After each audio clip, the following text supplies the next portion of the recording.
ಈ ಭಾಷೆಯಲ್ಲಿ ಒಳಗೆ ಅದರ ಅದರ ಅಂತರ್ನಿಹಿತವಾದಂತ ಭಾಷಾ ಸೌಂದರ್ಯ ಹೆಂಗಿದೆ ಅಂದ್ರೆ, ಈಗ ಆ ಹಾಲ ಕಡಲ ಮೊಗೆದು ಕುಡಿಯುತ್ತ ಆ ಶೇಷ ನೊಡಲ ಸಿಗಿದು ಬಿಸುಡುತ್ತ ಆ ಶಂಖ ಚಕ್ರ ಕಡಿದು ಮುರಿದು ಎಸೆಯುತ್ತ ಆ ನಿನ್ನ ಗದೆ ಪುಡಿ ಪುಡಿ ಮಾಡಿ. ಇಲ್ಲಿ ಬರೀ ಡ ಜ ದ ಗ ರ ಈ ತರ ಅಕ್ಷರಗಳಿವೆ. ಈ ಅಕ್ಷರಗಳಿವೆಯಲ್ಲ, ಈ ಅಕ್ಷರಗಳು ಕನ್ನಡದಲ್ಲಿರುವಂತ ಸೌಂದರ್ಯ. ಇದು ಒಂದು ರೌದ್ರವಾದ, ಘೋರವಾದ, ರಭಸವಾದದ್ದನ್ನು ಹೇಳಬೇಕಾದ್ರೆ ಈ ಅಕ್ಷರಗಳನ್ನು ಹೆಚ್ಚು ಬಳಸ್ತಾರೆ. ದೀರ್ಘಾಕ್ಷರಗಳಿಗೊಂದು ಅರ್ಥ ಇದೆ. ತುಂಬಾ ತುಂಬಾ ವಿಷಾದದ ಮೆಲಾಂಕಲಿಗಳನ್ನು ಬರೆಯೋದಕ್ಕೆ, ತುಂಬಾ ವ್ಯಥೆ, ತುಂಬಾ ದುಃಖ ಅದನ್ನು ಹೇಳೋದಕ್ಕೆ, ತುಂಬಾ ತುಂಬಾ ಒಂದು ಪವಿತ್ರವಾದ ಭಾವ ಹೇಳೋದಕ್ಕೆ ಸಾಮಾನ್ಯವಾಗಿ ದೀರ್ಘಾಕ್ಷರಗಳನ್ನು ಬಳಸ್ತಾರೆ. ನೋಡಿ, ಒಂದು ಮೌನ ಕಟ್ಟಬೇಕಾದ್ರೆ ದೀರ್ಘಾಕ್ಷರಗಳು ಹೆಚ್ಚು ಬಳಸ್ತಾರೆ.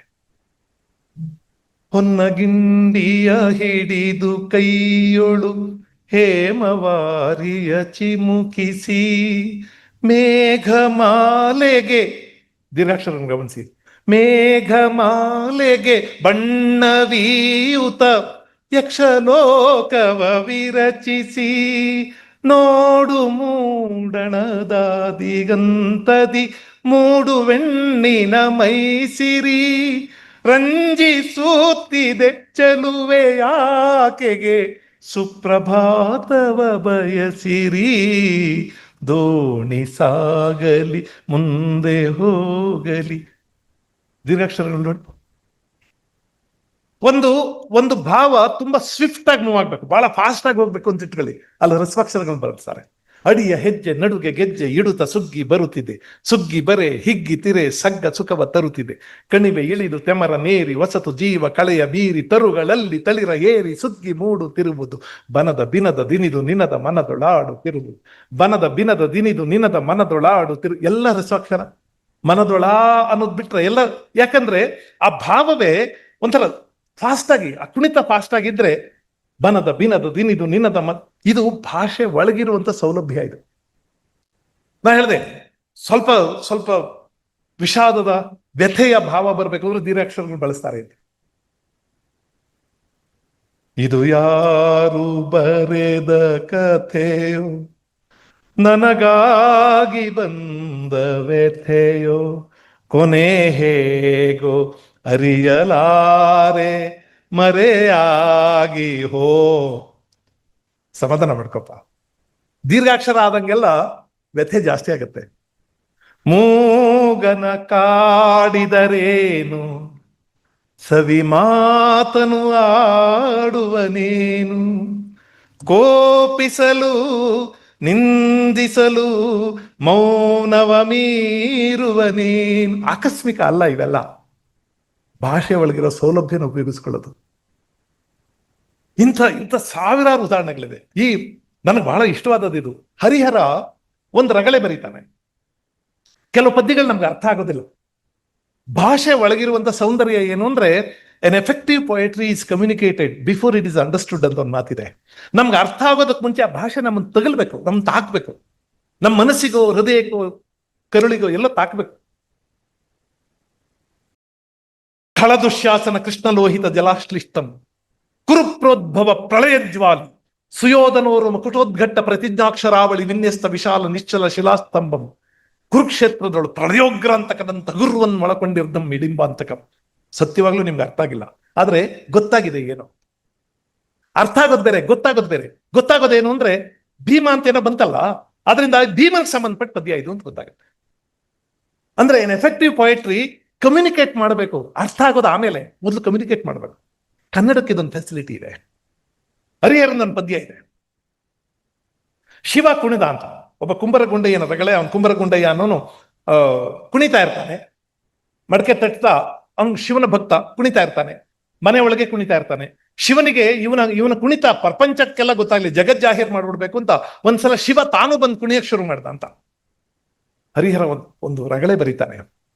ಎಷ್ಟು ಚಂದವಾಗಿದೆ ಆ ರಗಳೆ ಅಂದ್ರೆ, ಸುಮ್ನೆ ಓದಿದ್ರೆ ಸಾಕು, ಸುಮ್ನೆ ಓದಿದ್ರೆ ಆ ಕುಣಿತ ನಿಮ್ ಸುಮ್ನೆ ಕಣ್ಣು ಮುಂದೆ ಕಟ್ಬಿಡುತ್ತೆ. ಆಡುವ ಗುಂಡೆಯನ ಹೊಸ ನೃತ್ಯಂ ನೋಡುವ ಶಿವನ ಮುಟ್ಟಿತು ಸತ್ಯಂ ಒಳಗಾಡಿದನೇನು ದಿನವನಿತು ಇಳೆವರಿಯಲ್ ಹೊರಗಾಡುವೆನೇನತು. ಒಳಗೆ ಕುಣಿದು ಸಾಕಾಯ್ತು, ಇಳೆಯರಿಯಲ್ ಇಡೀ ಜಗತ್ತಿಗೆ ಗೊತ್ತಾಗ್ಲಿ, ಹೊರಗಡೆ ಕುಣಿತೀನಿ ಅಂತ ಹೊರಗೆ ಬಂದ. ಹೆಂಗ್ ಕುಣಿದ ಶಿವ ಅಂತ. ದಶಭುಜಮಂ ದಿಕ್ತಟಕಂ ಪಸರಿಸಿ ಎಸೆವಕ ರಂಗಳ ನೆತ್ತಲ್ ನೇಮಿಸಿ ಒಂದು ಪದಂಪ ತಾಳವ ನೊತ್ತಲ್ ಒಂದು ಪದಂ ಬ್ರಹ್ಮಾಂಡವ ನೆತ್ತಲ್ ಜಡೆಗಳು ಬೆಂಬಳಿ ವಿಡಿದಾಡುತ್ತಿರೆ ಮುಡಿಯೊಳು ಸುರನದಿ ತುಳ್ಕಾಡುತ್ತಿರೆ ಕಡುಚಲ್ ಬೆಳಕಂ ಕುಣಿದಾಡುತ್ತಿರೆ ಮಿಸುಗುವ ಢಮರುಗ ಢಣ್ ಢಣ್ ಢನನೆ ತುಸುಳದಿ ಹರಿಯುವ ತಾರಂ ತಿರನೆ ತಿರುಗುತ್ತಿರೆ ಹೇಗಳಿ ಎಡೆಯತ್ತಲ್ ಕರಿಯತೋಲ್ನ ಭವಂಜು ಹರಿಸಲ್ ಸರಸಿಜ ಭವನ ಶಿರಂಬೊ ಬಿಡುತ್ತಿರೆ ಸುರರ ಶಿರೋಮಾಲೆಗಳು ಉಲಿಯುತ್ತಿರೆ ಪೊಂಗೆಜ್ಜೆಗಳ ರವಂ ಗುಲುಗುಲು ಗುಲುಕೆನೆ ತೊಂಗಲ ಗಂಟೆ ಢಣಂ ಢಣ ಢಣನೆ ಆಡಿದನ್ ಆಡಿದನ್ ಆಡಿದನ್ ಆಡಿದನ್ ಆಡಿದನ್ ಆಡಿದನ್ ಆಹಾಶಂಕರ ಆಡಿದನ ಗುಂಡನ ಮುಂದೇಶ್ವರ. ಪದ್ಯನ ಸುಮ್ಮನೆ ಓದಿದ್ರೆ, ನೀವು ಚೆನ್ನಾಗಿ ಓದ್ಬಿಟ್ರೆ ಪದ್ಯನ ಯಾರೋ ಕುಣಿತಿದ್ದಾರೆ ಅನ್ನೋದು ನಿಮ್ ಕಣ್ಣಿಗೆ ಕಟ್ಟುತ್ತೆ. ಭಾಷೆ ಒಳಗಿರೋ ಸೌಲಭ್ಯ. ಭಾಷೆ ಚೆನ್ನಾಗಿದೆ ಅಂತ ಸುಮ್ಮನೆ ಹೇಳಲಿಲ್ಲ, ಅದ್ರೊಳಗೆ ಈ ಸೌಲಭ್ಯಗಳೆಲ್ಲ ಇವೆ ಅಂತ. ಹೋಗ್ಲಿ, ಇವರೆಲ್ಲ ಕನ್ನಡವನ್ನು ಓದ್ದವರು ಕಲ್ತವರು, ಯೂನಿವರ್ಸಿಟಿಗಳೆಲ್ಲ ಅಲ್ಲಿ ಇಲ್ಲಿ ಕಲ್ತವರು ಇವ್ರು ಬರೀತಾರೆ. ಕುವೆಂಪು ಬೇಂದ್ರೆ ಬರೆದ್ರೆ ನಮ್ಗೆ ಆಶ್ಚರ್ಯ ಆಗಲ್ಲ, ಅಲ್ಲಮ ಪ್ರಭು ಅಕ್ಕ ಮಹಾದೇವಿ ಬಸವಣ್ಣ ಬರೆದ್ರೆ ನಮ್ಗೆ ಆಶ್ಚರ್ಯ ಆಗೋದಿಲ್ಲ. ಅವರೆಲ್ಲ ಕಲಿತವ್ರು. ಎರೆಯಂತೆ ಕರಕರಗಿ ಮರಳಂತೆ ಜರಿ ಜರಿದು ಕನಸಿನಲ್ಲಿ ಕಳವಳಿಸಿ ಆನು ಬೆರಗಾದೆ ಆನು ಬೆರಗಾದೆ. ಅಕ್ಕಮಹಾದೇವಿ ವಚನ. ಆ ರಕಾರಗಳ ಪುನರಾವೃತ್ತಿ ಇದೆಯಲ್ಲ, ಅದು ಅವಳು ಕರಗು ಹೋಗ್ತಾ ಇರೋ ಭಾವನೆ ಹೇಳುತ್ತೆ. ಎರೆಯಂತೆ ಕರಕರಗಿ ಮರಳಂತೆ ಜರಿ ಜರಿದು ಕನಸಿನಲ್ಲಿ ಕಳವಳಿಸಿ ಆನು ಬೆರಗಾದೆ ಆನು ಬೆರಗಾದೆ. ಆ ಹೊಗೆಯ ಕಿಚ್ಚಿನಂತೆ ಸುಳಿ ಸುಳಿದು ಬೆಂದೆ ಆಪತ್ತಿಗಾಗುವರರಾರನು ಕಾಣೆ. ಎರೆಯಂತೆ ಕರಕರಗಿ ಮರಳಂತೆ ಜರಿ ಜರಿದು ಕನಸಿನಲ್ಲಿ ಕಳವಳಿಸಿ ಆನು ಬೆರಗಾದೆ. ಅವಳ ಇಡೀ ತುಡಿತವನ್ನ, ಅವಳ ತಹತಹವನ್ನ, ಅವಳ ಬೇಗುದಿಯನ್ನ ಎಲ್ಲವನ್ನು ಪದ್ಯದಲ್ಲಿ ಹೇಳ್ಬಿಡ್ತಾಳೆ. ಭಾಷೆಯಲ್ಲಿ ಅದೊಂದು ಶಕ್ತಿ ಇದೆ. ಭಾಷೆಗದೊಂದು, ಕನ್ನಡ ಭಾಷೆಗೆ ಶಕ್ತಿ ಇದೆ. ಹೋಗ್ಲಿ, ಇವರೆಲ್ಲ ಕಲ್ತವ್ರು, ನಾ ಹೇಳ್ದನಲ್ಲ, ಕಲ್ತವ್ರು. ಕಲಿದೇ ಇದ್ದವರು, ಯೂನಿವರ್ಸಿಟಿಗಳಿಗೆ ಹೋಗದೆ ಇರೋ ಅಥವಾ ಸ್ಕೂಲ್ಗೆ ಹೋಗದೆ ಇರೋ ಅವ್ರು ಕನ್ನಡ ಬಳಸಿದ್ದು ಅದ್ಭುತ. ನಿಮ್ಗೆಲ್ಲ ಗೊತ್ತಿರೋ ಹಾಡು.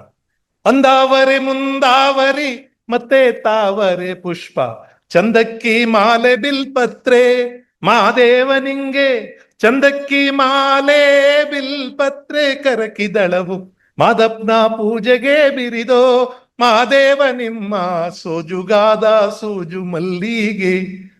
ಮೊದಲನೇ ಸಲ ಸೋಜುಗದ ಸೂಜು ಮಲ್ಲಿಗೆ ಅಂತ ಕೇಳಿದಾಗ ರೋಮಾಂಚನ ಆಗೋಯ್ತು ನನಗೆ. ಒಂದು ಮಲ್ಲಿಗೆ ಹೂ, ಸೂಜಿ ಮಲ್ಲಿಗೆಯನ್ನ, ಇದು ಬರೀ ಮಲ್ಲಿಗೆ ಹೂ ಅಲ್ಲಪ್ಪ. This is an astonishment. ಒಂದು ಆಶ್ಚರ್ಯ, ಪ್ರಕೃತಿ ಒಡ್ಡುವ ಆಶ್ಚರ್ಯ. ಇಂಥ ಗಿಡದಲ್ಲಿ ಶಿವರುದ್ರಪ್ಪನ ಒಂದು ಪದ್ಯ ಇದೆ. ನೋಡು ಇದೋ ಇಲ್ಲಿ ಅರಳಿ ನಗುತ್ತಿದೆ 7 ಸುತ್ತಿನ ಮಲ್ಲಿಗೆ, ಇಂಥ ಹಚ್ಚನೆ ಹಸಿರು ಗಿಡದಿಂದ ಎಂತೂ ಮೂಡಿತು ಬೆಳ್ಳಗೆ. ಅವ್ರಿಗೆ ಆಶ್ಚರ್ಯ ಏನು ಅಂದ್ರೆ, ನೋಡು ಇದೋ ಇಲ್ಲಿ ಅರಳಿ ನಗುತ್ತಿದೆ 7 ಸುತ್ತಿನ ಮಲ್ಲಿಗೆ. ಕವಿಗೆ ಸೋಜಿಗ ಇದ್ರೆ ಕವಿ ಆಗೋದು. ಕವಿಗೆ ಸೋಜಿಗ ಏನು ಅಂದ್ರೆ, ಇಂಥ ಹಚ್ಚನೆ ಹಸಿರು ಗಿಡದಿಂದ ಎಂತೂ ಮೂಡಿತು ಬೆಳ್ಳಗೆ. ಬರೀ ಹಸಿರು ಗಿಡ ಅದು, ಅದ್ರ ಬುಡಕ್ ಹಾಕಿದ್ ಗೊಬ್ಬರ, ಆದ್ರೆ ಎಲೆನ್ ಕಿತ್ರೆ, ಕಾಂಡನ್ ಮೂಸಿದ್ರೆ ಎಲ್ಲಿಯೂ ಮಲ್ಲಿಗೆ ಸುವಾಸನೆ ಇಲ್ಲ. ಅಂಥದ್ದೊಂದು ಗಿಡ ಇಷ್ಟು ಮೃದುವಾದ, ಇಷ್ಟು ಕೋಮಲವಾದ, ಇಷ್ಟು ಸುಗಂಧಿತವಾದ, ಇಷ್ಟು ಮೃದುವಾದ ಇಂಥದ್ದೊಂದು ಹೂವನ್ನ ಅರಳಿಸಿತು ಹೇಗೆ? ಅದು ಕವಿಗೆ ಆಶ್ಚರ್ಯ. ಅದನ್ನ ಇಷ್ಟು ಪದ್ಯದಲ್ಲಿ, ನೋಡು ಇದೋ ಇಂದ ಅರಳಿ ನಗುತ್ತಿದೆ 7 ಸುತ್ತಿನ ಮಲ್ಲಿಗೆ, ಇಂಥ ಹಚ್ಚನೆ ಹಸಿರು ಗಿಡದಿಂದ ಎಂತು ಮೂಡಿತು ಬೆಳ್ಳಗೆ ಅನ್ನೋದನ್ನ ಲೋಲಾಕ್ಷಿ ಒಂದೇ ಒಂದು ಮಾತಮ್ಮ, ಸೋಜಿಗದ ಸೋಜು ಮಲ್ಲಿಗೆ, ಒಂದು ಮಾತಲ್ಲಿ ಹೇಳ್ಬಿಡ್ತಾರೆ ಜನಪದರು. ಆ ಸೋಜಿಗ ಎಲ್ಲವೂ ಇದೆ. ಎಂತ ಸೋಜಿಗ ಇದು, ಇದರಿಂದ ಒಂದು ಹೂ ಹುಟ್ಟು ಬರುತ್ತಲ್ಲ. ಅವರೆಲ್ಲ ಹೆಬ್ಬೆಟ್ನವರು. ಪ್ರಪಂಚದ ಎಷ್ಟೋ ಭಾಷೆಗಳಲ್ಲಿ ಈ ತರಹ ಅಕ್ಷರಸ್ಥರ ಅಲ್ಲದೆ ಇರೋರು, ಅಕ್ಷರ ಕಲಿದೇ ಇರೋರು ಸಾಹಿತ್ಯ ಬರೆದಿರುವಂತ ಉದಾಹರಣೆಗಳಿಲ್ಲ. ಸಾವಿರಾರು ಭಾಷೆಗಳಲ್ಲಿ ಅಕ್ಷರಸ್ಥರು ಮಾತ್ರ ಬರೀತಾರೆ, ಅನಕ್ಷರಸ್ಥರು ಬರೆದಿಲ್ಲ. ನನಗೆ ಬಹಳ ಚೆನ್ನಾಗಿ ಗೊತ್ತಿದೆ, ಅಮೆರಿಕಾದ ಇಂಡಿಯಾನಾ ಯೂನಿವರ್ಸಿಟಿನಲ್ಲಿ, ವಿಸ್ಕಾನ್ಸಿನ್ ಯೂನಿವರ್ಸಿಟಿನಲ್ಲಿ ಒಂದು ಫೋಕ್ಲೋರ್ ಡಿಪಾರ್ಟ್ಮೆಂಟ್ ಇತ್ತು. ಈಚೆ ಕ್ಲೋಸ್ ಮಾಡಿಬಿಟ್ಟಿದ್ದಾರೆ. ಯಾಕೆಂದ್ರೆ there is nothing more to study about. ಇನ್ನೇನು ಎಲ್ಲ ಆಗೋಗಿದೆ ಅಂತ. ನಮ್ಮಲ್ಲಿ ಇನ್ನೂ ಸಂಗ್ರಹಿಸಿದ್ರೆ ಬೇಕಾದಷ್ಟಿದೆ ಅಂತಿದ್ದೀವಿ. ಕನ್ನಡ ಆ ದೃಷ್ಟಿಯಿಂದ ಅದೃಷ್ಟಶಾಲಿ ಭಾಷೆ, ಭಾಗ್ಯವಂತ ಭಾಷೆ.